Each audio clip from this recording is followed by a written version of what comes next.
La notion de profondeur de coupe permet de créer une vue en coupe jusqu'à une distance spécifiée. Par exemple ici, créons une coupe passant par le centre du carter.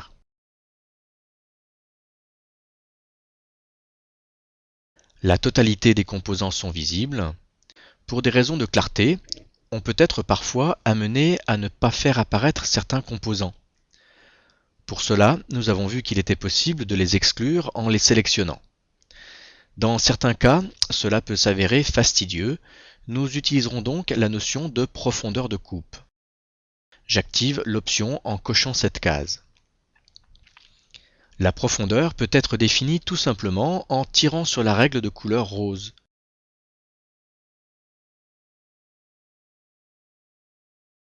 Ou bien en spécifiant une cote dans le Property Manager. Ou bien encore en sélectionnant dans les vues parentes une arête, un sommet ou une face appartenant à un composant dans le cas d'un assemblage. La vue en coupe ignorera tous les composants au-delà de cette entité sélectionnée.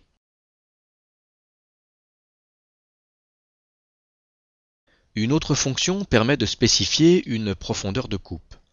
Nous allons utiliser la fonction coupe locale. C'est une fonction qui nécessite une esquisse matérialisant un contour fermé.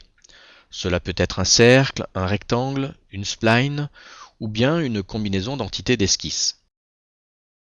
Prenons la fonction coupe locale dans la barre d'outils Disposition des vues. Une esquisse n'ayant pas été créée auparavant, la fonction me demande de réaliser une spline.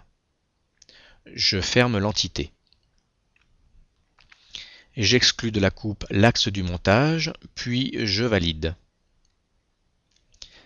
Le Property Manager me demande de spécifier la profondeur de coupe. Je coche la case Aperçu afin de visualiser en instantané le résultat. La distance sera prise par rapport à l'arête la plus extérieure. Une règle de couleur jaune matérialise cette profondeur dans toutes les autres vues, même dans la vue isométrique. Je peux saisir la cote ou faire défiler le compteur avec les flèches. Les hachures apparaissent dès que la matière est traversée. Si l'on souhaite arrêter la coupe locale sur un élément en particulier, il suffit de le sélectionner dans une autre vue.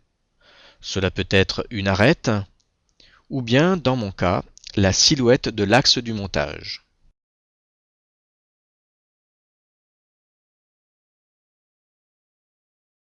La coupe locale se retrouve dans le Feature Manager. Par un clic droit, je peux effacer la coupe, éditer la définition ou éditer l'esquisse afin d'en modifier la forme.